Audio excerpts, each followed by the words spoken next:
Hello guys, it's me, Lovelyn Guerrero. Please do subscribe my channel and don't forget to hit the like button and notification bell. Thank you! Ngayon magluluto tayo ng adobong pusit. Ayan, nalinisan ko na yan guys at nakaprepare na rin ako ng sibuyas, bawang at kamatis. Ngayon maglalagay tayo ng mantika.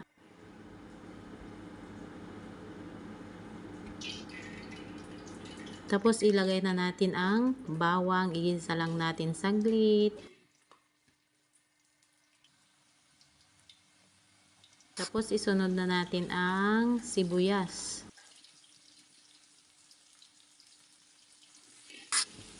Haluin lang natin saglit ulit guys.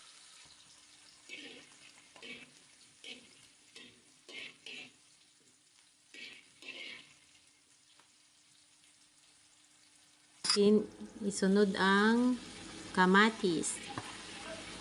Gisa lang natin hanggang sa maluto ang mga ingredients natin. Nilagyan ko pala ng konting patis yan guys, yung ingredients natin para may lasa. Tapos isunod na natin ang ating pusit. Igisa-gisa lang natin saglit guys. Tapos takpan natin ng mga 3 to 4 minutes. Lagyan na rin natin ng dark soy sauce.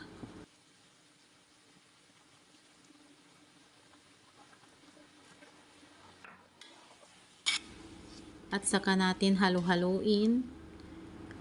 At isunod natin ang oyster sauce. Ang oyster sauce natin guys is optional lang po kasi hindi naman lahat gumagamit po ng oyster sauce.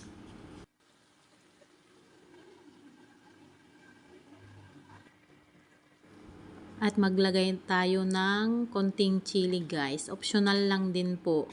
Kasi hindi naman lahat gusto ng maanghang. Pagkatapos nyan, halu-haluin lang natin saglit.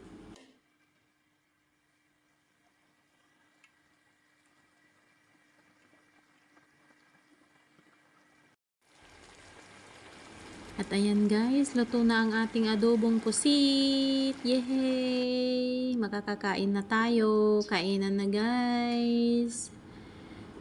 Mapapasarap na naman tayo ng kain nito. Only rice na naman. Let's eat guys!